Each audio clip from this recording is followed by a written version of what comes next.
मुझे बहुत ज़्यादा बदनाम भी किया जा रहा है इसी प्रॉपर्टी के लिए।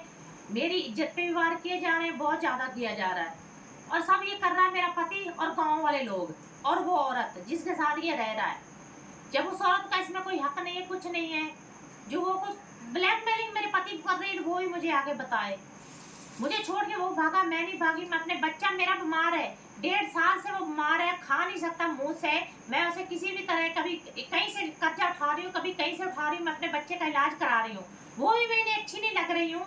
मेरे बच्चे को मरवाना चाहते हैं, ये मुझे मरवाना चाहते हैं, इसीलिए कि सिर्फ प्रॉपर्टी के लिए है। ये मर गए तो प्रॉपर्टी इनके हाथ में चली जाएगी।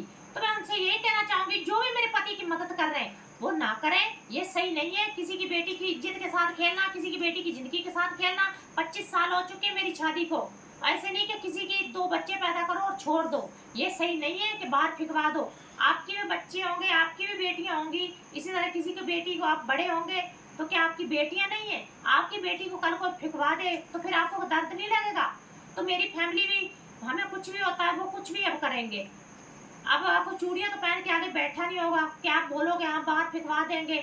मैं उस डीलर से, वो जो भी डीलर मुकेश नाम का, उससे पूछती हूँ क्या उसके घर में माँ बहन नहीं है कोई भी जो मुझे बाहर फिकवाने की बातें कर रहा है, मुझे ब्लैकमेलिंग करने की बातें कर रहा है। कभी कुछ कह रहा है तो कभी कुछ कह रहा है, बाहर फिकवा दूंगा, मैं ये कर दूंगा, मैं वो कर दूंगा। अरे तेरे घर में बहन बहन नहीं है कोई, या तेरी बहन नहीं है, या तेरी माँ नहीं है, तो दूसरे की बेटी के साथ ऐसा कर रहा है, या तेरी बेटी नहीं है कोई भी। कल को तेरी बेटी के साथ ऐसा हो, तेरी बहन के साथ होगा, तू क्या करेगा फिर?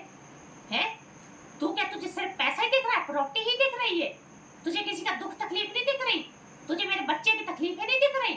तू कह रहा है कि मैं प्रॉपर्टी खरीद रहा हूँ, मैं तेरे पति को पैसे दे रहा हूँ, पति को इतने पैसे 40 लाख दे दिए, और गांव के उस कंजर से मैं पूछना चाहती हूँ, मेरे पति ने 40 लाख ले लिए, तो क्यों दिए तुम लोगों ने 40 लाख उसे? मुझे तो एक पैसा नहीं मिला। मैं अपने कर्जा उठा के 20 लाख के नीचे कर्जे पे आई पड़ी अपने बच्चे को बचाने के लिए, तो मुझे तो उसमें से एक पैसा नहीं मिला। और मैं ना पूरा घर बेच रही हूँ, ये जो झूठी अफवाहें फैलाई जा रही है बंद की जाए। मैं कोई घर नहीं बेच रही, कोई कुछ नहीं। मेरा एक एग्रीमेंट दुकान का हो चुका है अग्रवाल, संदीप अग्रवाल से। उसके अलावा मैं कोई किसी के साथ कोई एग्रीमेंट नहीं कर रही हूँ, ना मैं पूरी प्रॉपर्टी बेच रही हूँ। मेरे बच्चों की प्रॉपर्टी है, उसमें मेरे पति का क्या है वो क्या नहीं है वो मैं अपने पति के साथ निपटूंगी, उसमें दूसरे को बोलने की कोई जरूरत नहीं। हम किसी के मैटर में नहीं बोलते, हमारे मैटर में ना बोले वो, सब यही अच्छा होगा उनके लिए।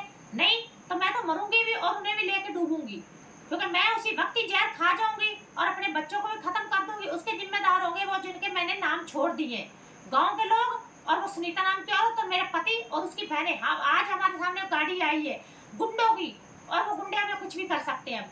हम बाहर भी निकलना हमारा मुश्किल हो गया, घर में भी रहना मुश्किल हो गया। ये इंसाफ नहीं है। मैं सबसे यही पूछती हूँ, ये इंसाफ है? किसी की बेटी के साथ ऐसा करना ये इंसाफ नहीं है। मैं बहनों से भी पूछती हूँ, कल आज मेरे साथ हो रहा, कल आपके साथ होगा।